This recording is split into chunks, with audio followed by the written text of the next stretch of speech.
Otro vídeo mostrando ahora cómo generar la matriz de comunidad de la familia Fabaceae, de los datos a partir de los datos de GPIF para República Dominicana, los cuales vamos a utilizar luego para generar una matriz de comunidad, y esa matriz de comunidad la utilizaré en vídeos posteriores para hacer análisis de ecología numérica. Todo esto dentro de la materia biogeografía de la Universidad Autónoma de Santo Domingo del semestre 2022 02 del segundo semestre de 2022, ¿no?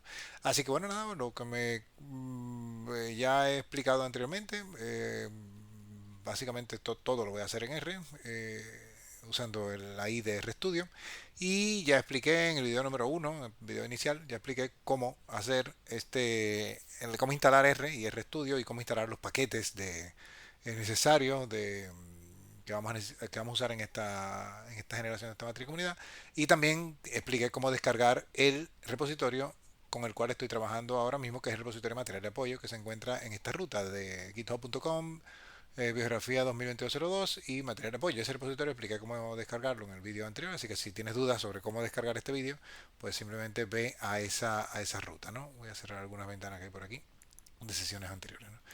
Bien, entonces bueno, yo tengo ese repositorio ya descargado, lo voy a abrir. Bien, yo lo descargué en la carpeta descargas, ¿ok? Y aquí se encuentra ahí. Lo que estoy haciendo es simplemente abriendo el archivo rproc. Y eso abrió el repositorio, ¿no? Un detalle importante es realmente que estoy trabajando dentro de la carpeta de ese mismo repositorio. La tengo como directorio de trabajo dentro de R. Entonces, bueno, esa carpeta es esta. Pero si yo quiero, cuando yo vaya a copiar archivos o cuando vaya a leer archivos que se encuentran dentro de este repositorio, yo puse rutas relativas basadas en prácticas, en la carpeta prácticas, entonces en el directorio prácticas. Así que bueno, me meto en este directorio y lo fijo como directorio de trabajo y listo. Cuando vaya a llamar archivos o a crear archivos nuevos, como estos que he creado en vídeos anteriores, pues se van a guardar en esta carpeta, ¿no? Y todas las rutas que sean de leer archivos externos, pues van a partir de aquí, ¿no? Y todo será a partir de este lugar. Entonces, bueno, voy a abrir el archivo fuente, que es práctica 2. Esto que voy a crear, que es una matriz de comunidad de Fabaceae, está basado en la práctica número 2 de la materia, así que bueno, verás que seguiré los mismos pasos, pero para Fabaceae en este caso, ¿no? Voy a hacer una copia, bien, para conservar el original. Ahora arranco desde la línea 87, 88, empiezo aquí. Fíjate que voy a cargar un conjunto de paquetes. Si estás comenzando a través de este vídeo, que no te lo recomiendo, te recomiendo que veas primero el número 1, o sea, el primero de todos, de esta lista de reproducción, y notarás que cuando tengas este archivo abierto, probablemente te aparezca encima un pequeño flag que te dice que tienes que instalar unos paquetes que te faltan, pero en general esto lo que va a hacer es cargar paquetes. Si no los tienes en tu computadora todavía, ahí te aparecerá ese flag que te dice instala estos paquetes. Y además, en cualquier error que te aparezca que diga algo tal que there is no package called o no hay ningún paquete llamado tal, tienes que resolverlo mediante tools, install packages, escribir el nombre del paquete que te está mencionando e install, ¿no? Eso ya lo expliqué en el vídeo número 1 en detalle, así que si quieres ver más sobre eso, el tema de los paquetes necesarios, ve a ese vídeo y te lo cuento en detalle, ¿no? Seleccioné todas estas líneas y di control enter, apreté control enter, y eso lo que hizo fue ejecutar las líneas seleccionadas. Era lo mismo que hacer clic aquí en esta opción, ¿no?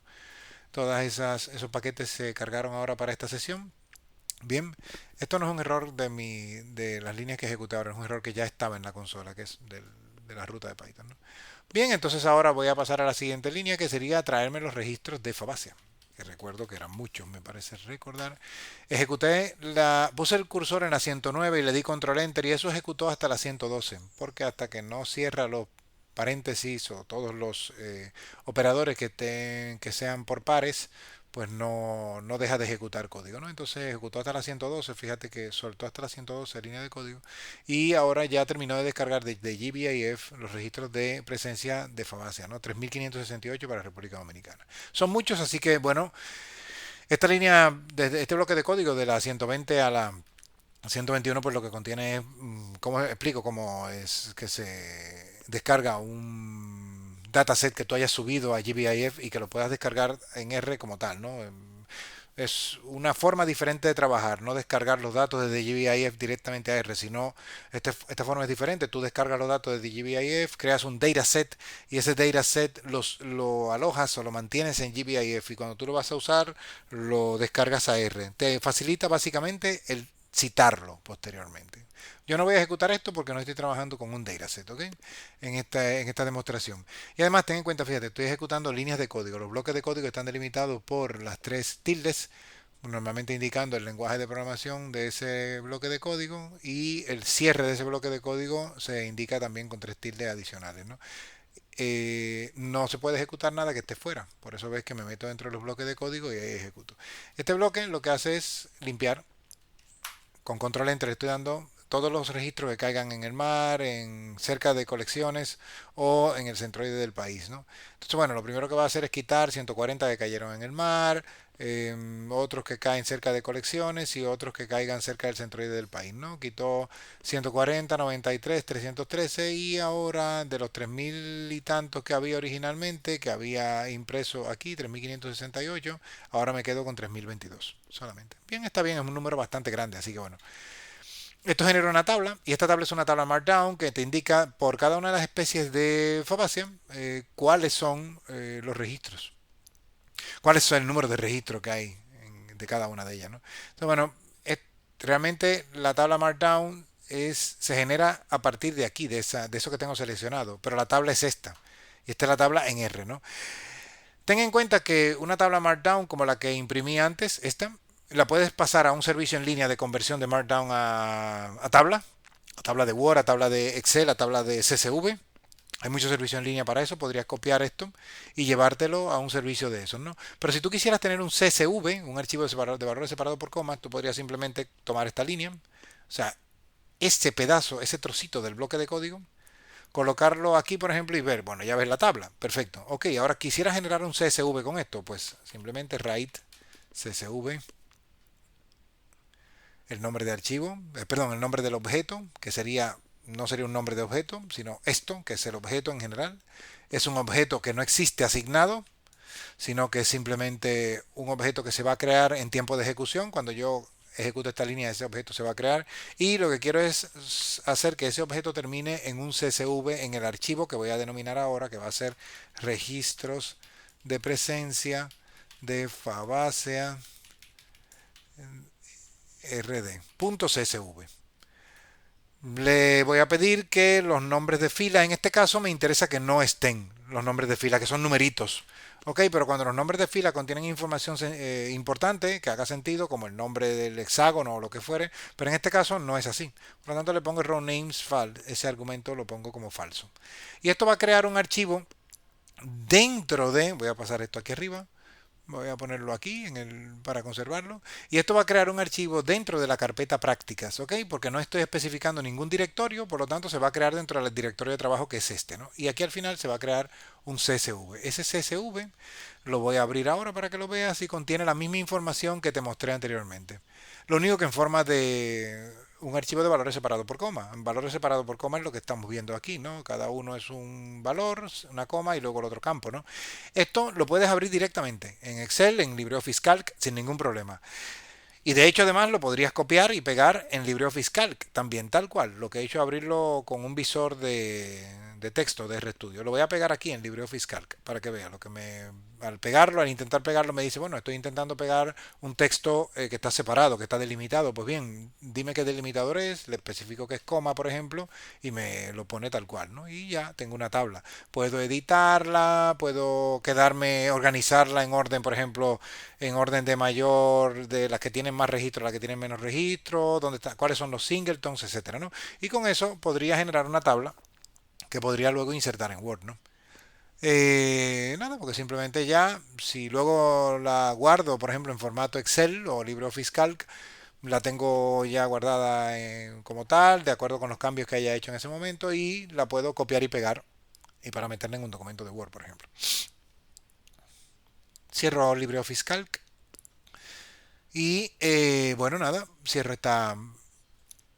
esa pequeña visualización del CSV y ahora voy a abrir el archivo de la República Dominicana, el archivo GeoPackage de la República Dominicana, que contiene el límite de la República Dominicana, y con ese voy a generar un área buffer, un área de influencia de 2 kilómetros y voy a hacer un mapa con eso, ¿no? Esto lo que va es a buscar en esa ruta que estoy indicando aquí. Eso es una ruta relativa basada en esta ruta, que es mi directorio de trabajo, que es prácticas dentro del repositorio. Entonces lo que va a hacer con esos dos puntos, ese punto es subir un nivel. Subir un nivel le hará ir a ver la carpeta data, luego ver D002 y luego encontrar el archivo. No va a fallar porque está definida esta como ruta de trabajo, ¿no? Si fuera otra, la ruta de trabajo de la consola no lo encontraría. Subiría un nivel, entonces no encontraría el directorio data, etcétera, ¿no? Y ahí tengo un mapa de la República Dominicana con un área de influencia de 2 kilómetros, ¿no? Esto lo que voy a hacer aquí en esta línea es ejecutar el bloque, voy a ejecutar este bloque para generar las celdas H3 de resolución 5. Teniendo tantos registros de presencia de Fabacia de 3000 y pico, es probable que la resolución 5 me sea buena, ¿no? Me sea suficiente para trabajar, ¿no? Entonces, bueno, estos son los hexágonos de resolución 5. Si no sabes lo que son, los hexágonos H3 y demás, te recomiendo visitar los vínculos que pongo aquí arriba, las referencias, etcétera, ¿no? Y a partir de aquí ya, pues lo que voy a hacer es determinar cuántos hexágonos hay, 200 y tanto para la resolución 5. Y luego con este bloque de código lo que haré será generar los centroides. Los voy a usar luego para hacer luego uniones, ¿no? Como te digo, puedes seleccionar y ejecutar. Nunca selecciones hasta las 3 tildes, sino quédate aquí. O ejecutar en la línea 190 y llevará hasta la 192 hasta que encuentre el cierre de todos los operadores. Bien, ahora voy a hacer un gráfico de los hexágonos con sus centroides, ¿no? Y eso es todo, ¿no? Bueno, pues nada, es básicamente verificando que pude generar los objetos apropiadamente, ¿no?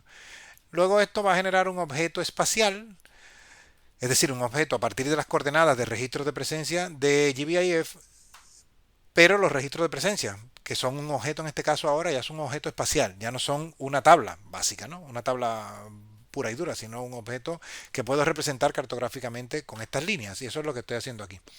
Pues hay muchos registros de presencia de Fabacia, así que bueno, menos mal, eso está perfecto.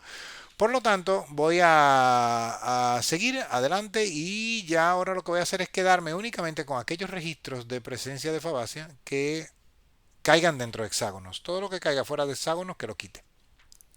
Y eso lo que ha hecho es simplemente una intersección entre los hexágonos y los registros de presencia para quedarme únicamente con los registros de presencia que caigan dentro de hexágonos.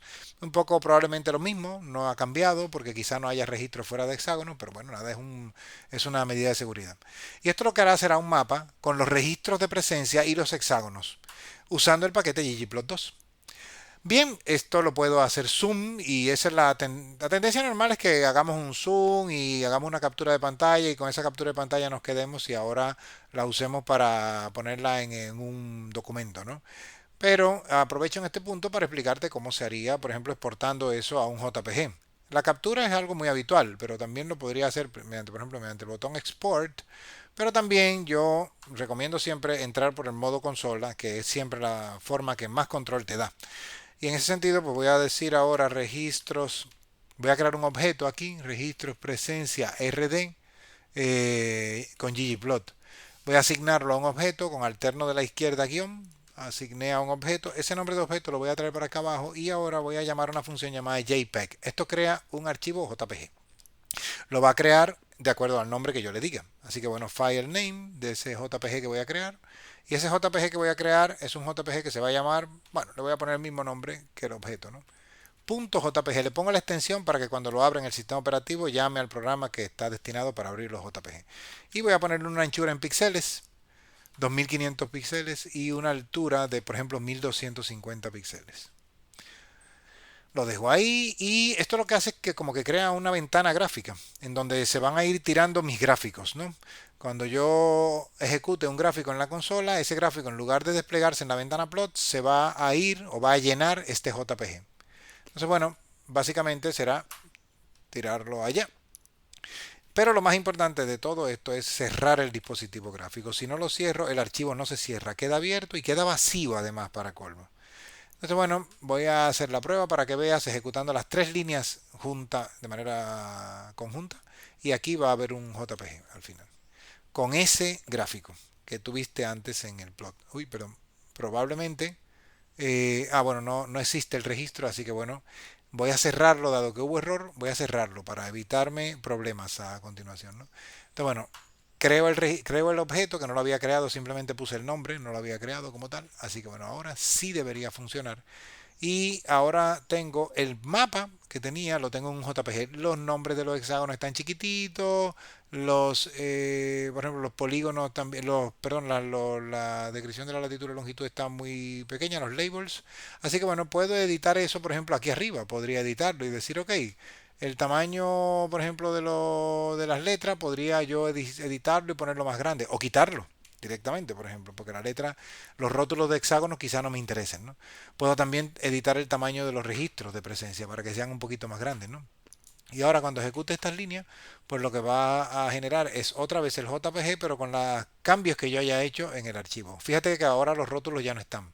Bien, los registros de presencia todavía están pequeñitos, la letra está pequeña, yo podría seguir editando aquí arriba el objeto, pero una forma más rápida de hacerlo es simplemente definir una resolución, y esa resolución voy a ponerla, por ejemplo, 250 dpi, y esto va a permitir que el archivo JPG tenga más definición para cada uno de los elementos que voy a soltar aquí adentro.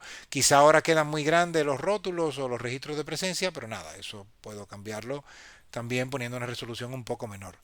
Esto va a pasarle también a muchas personas. Lo que voy a mostrar ahora, bueno, ahora lo puse un poquito mejor quizá con los registros un poquito más chiquitos. Y es este carácter que está faltando. Eso probablemente por la configuración regional de R, que la tengo puesta quizá para que no reconozca esos caracteres. Probablemente no reconoce los caracteres UTF-8. Y bueno, nada, pues habría que cambiarlo a ASCII y demás. Bueno, nada, en todo caso ese debe ser el problema por el cual eso no está apareciendo, ¿no?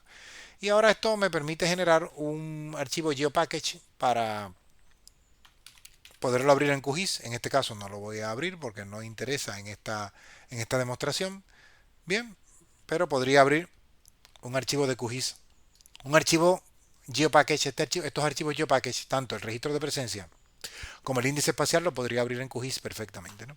Bien, ahí se están generando, pero fíjate que le puse un sufijo al final de Fabacia para no sobreescribir ningún archivo que tenga el mismo nombre dentro de la carpeta, dentro del directorio prácticas del repositorio. Lo mismo voy a hacer aquí. Son los registros de presencia depurado, pero en formato R. Y el índice espacial de Fabacia, pues también lo que voy a hacer es que lo voy a grabar en formato R por si acaso lo necesito más adelante en ese formato, ¿no? Para poderlo abrir desde R. Y finalmente el paso clave, generar la matriz de comunidad. Ese objeto MC se va a crear ahora y aquí lo que estoy haciendo es simplemente desplegando un extracto de él, 10 primeras filas, unas cuantas especies, nada más 3, y estoy desplegando simplemente un extracto, ¿no? Pero el objeto es mucho más grande, ¿no? Y ahora esa matriz de comunidad la voy a grabar en formato R.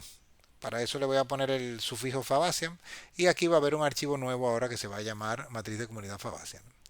Ahora, bueno, algunos estadísticos básicos que me pueden servir para el documento. Una tabla Markdown, que la puedes, ya sabes, como te dije, exportar a valor separado por coma. Una tabla Markdown con la lista de especies extraída desde la matriz de comunidad. Siguiente es el número de hexágonos donde hay Fabaceae, 236, son muchísimos la verdad, muchos hexágonos, hay Fabaceae. Y luego esto es un resumen sobre para mostrar algunos hexágonos, 10 elegidos aleatoriamente en donde, para saber cuántas especies hay en cada uno, ¿no? Hay algunos con 14, 12 de esos elegidos, de esos 10 elegidos. Pero este resumen que está aquí te dice cuáles son el promedio de especies. ¿Cuál es el promedio de especies por hexágono? En el caso de Fabaceae es 8, es mucho la verdad, ha salido alto. Y hay un hexágono que tiene 49 especies de Fabaceae. Son muchas, ¿ok? La verdad es que es una familia bastante bien representada en GBIF.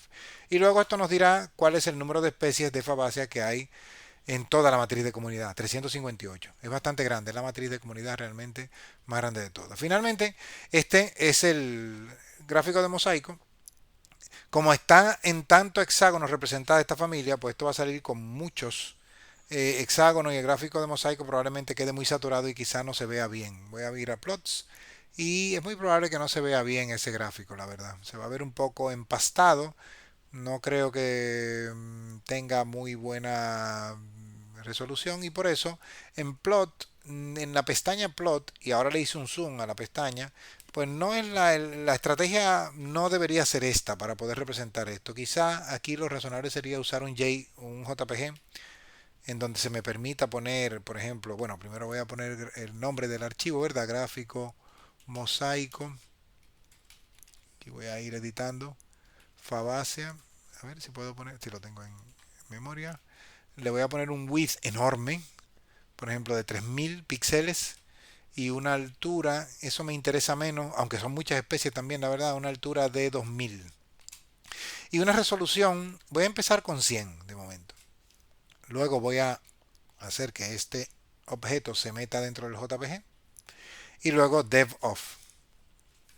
Bien, pues ahora voy a generar un JPG con este nombre y lo voy a abrir a ver qué tal, y si este se ve bien pues lo insertaría dentro de mi está tardando en generarlo porque es grande, ¿no? El archivo 1.5 mega JPG, ok.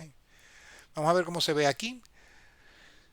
Bueno, el visor de Windows, a ver si me permite esto ponerlo a 100%. Esto es bien, más o menos, aunque la resolución todavía no permite ver el detalle, así que voy a cambiar resolución. Voy a poner una resolución de 150. No me interesa una anchura de 3000, la verdad, aparentemente, no sé. Bien, vamos a ver si 3000 ahora es útil. Se va a generar, no sé si el archivo que tengo abierto mediante el visor se va a actualizar, creo que no. No se actualiza, me parece que no, tengo que volverlo a abrir de nuevo, ¿no? Voy a abrirlo a ver qué tal se ve. Bueno, sigue siendo... vamos a ver, entonces le voy a poner una resolución un poquitito más grande, 250 por ejemplo. Voy a hacerlo con más fuerza. Vamos a ver qué pasa. Voy a cerrar este archivo y lo vuelvo a abrir. Bueno, quizá ahora se ven más las letras, hay que acercarse como quiera que sea, pero ya comienzan a empastarse, ¿no? Entonces, bueno, tampoco es que sea muy operativo, o sea que bueno, es porque es una familia enorme, ¿no? Una solución sería partir el gráfico en dos, ¿no? O sea, eso también sería una solución alterna, ¿no? Partir el gráfico en dos. Vamos a ver si puedo lograr, vamos a ver, por ejemplo, voy a poner, voy a volverlo a generar con 200, a ver qué tal. Y voy a poner una anchura, voy a poner una altura, quizá, vuelvo a abrir el archivo a ver qué tal se ve. Bien, bueno, sigue siendo pequeño, es que no va a mejorar realmente. También puedo cambiarle el tamaño de rótulo, ponerlos los rótulos un poco más grandes, pero es que se van a empastar. Lo voy a volver a generar así, a ver qué tal. Pero yo creo que se van a empastar porque rótulos de tamaño 6 ahí dentro es muy probable que no quepan bien. Voy a probar a ver ahora. Tararán. Eso es. Y todavía no ha terminado. Ahora terminó. Vamos a ver qué tal. Bien, los rótulos enormes tampoco van a ayudar mucho, ¿no? Entonces, bueno, nada, pues tampoco, no tengo solución por esta vía. Así que una de las recomendaciones que podrías hacer en este caso es, primero, ¿cuántas filas tiene Fabácea, esta matriz de comunidad? 200 y pico, ¿no? En teoría, pues 236 entre 2, pues la primera parte y la segunda parte hasta el final. Por ejemplo, decir, generar dos gráficos, un uno que sería desde la fila uno hasta la fila 236 entre 2, bien, y con todas las columnas que tenga, ¿no? Para que tengan la misma dimensión, ¿no? Y esto genera un vector que va del 1 al 118, ¿no? Fíjate, ¿no? Y entonces, claro, ese sería el primero. Y el segundo lo haría desde 236 más, o sea, de 236 entre 2 más 1. Ok, aquí vamos a ver, sería desde 119. Correcto, desde 100, o sea, esto va a generar desde, perdón, desde 119 hasta 236, que es el máximo, ¿no? Sería lo mismo que poner en el row MC, ¿ok? Y esto es una matriz de comunidad que va desde la fila 119 hasta la fila 116, 236, perdón. Voy a generar ese objeto como 2. Y ahora lo que puedo hacer es, pues, borro eso y me quedo Fabácea 1, por ejemplo.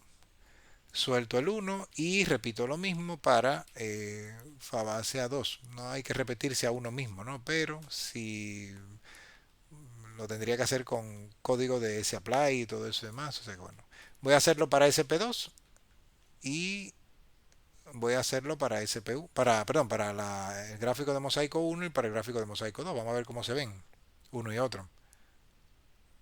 Primero el 1, vamos a ver. Y esto se supone que... Ah, bueno, claro, por supuesto. Todas las columnas que son cero también están saliendo, así que eso no ayuda a mejorar. O sea que lo ideal sería quitar todos aquellos hexágonos en donde donde no hay registro ya por haber quitado todas esas esos hexágonos, ¿no? Es decir, si quito todas esas especies que no aparecen en esos hexágonos, pues mejoro muchísimo la matriz de comunidad para poderla representar en este lugar, ¿no? Entonces, bueno, otra opción también sería, bueno, representar únicamente por determinadas especies. Esa sería otra opción, porque es que aparte de tener muchos hexágonos, que son 200 y pico, también hay muchas especies. Entonces, bueno, una opción también sería esa, decir, a partir únicamente de, vamos a suponer, por ejemplo, eh, en lugar de decirlo por número de filas, lo voy a hacer por número de columnas, a ver qué tal. Estoy haciéndolo en vivo, ¿ok? Así que el número de columnas de MC es 358, este es mayor. Así que me parece más recomendable hacerlo por esta vía, ¿no? Entonces, bueno, borré lo anterior, pero lo voy a conservar para hacer lo siguiente. Lo voy a pasar al índice de columnas. En lugar de 236 entre 2, voy a poner 358 entre 2 hasta el número de columnas de MC. Y arriba voy a poner 358 entre 2, pero en el índice de columna. Para que sea en el índice de columna tengo que poner una coma aquí y quitar esta coma al final, ¿no? Antes, cuando yo no determinaba ninguna columna, no elegía ninguna columna, lo que hacía era cogerlas todas, ¿no? Vamos a ver qué tal queda esto. No estoy seguro de que esto vaya a dar un resultado positivo todavía, pero veamos, a ver qué tal. Bien, primero uno, esto ya hace un poco más de sentido, ¿no? Bueno, esto lo puedes conservar, meterlo dentro de un documento porque además se lee ligeramente y bueno, nada. Pero claro, prácticamente nadie va a sacarle provecho a una matriz, a un gráfico de mosaico tan grande. Si lo divides en tres también, bien, lo que ha hecho simplemente es partir la matriz de comunidad en dos partes nada más, ¿ok? Bien, eso sería todo. Ahí terminaría, digamos, el trabajo de generar la matriz de comunidad, visualizarla, etcétera, ¿no? Y nada más, ahí cierro y paso entonces a nuevos vídeos sobre tanto ecología numérica como más matrices de comunidad, pero en general, si esta es la que te interesaba, aquí la tienes. Y pasas entonces a los vídeos que tratan sobre análisis de ecología numérica, que normalmente tendrán el índice 3.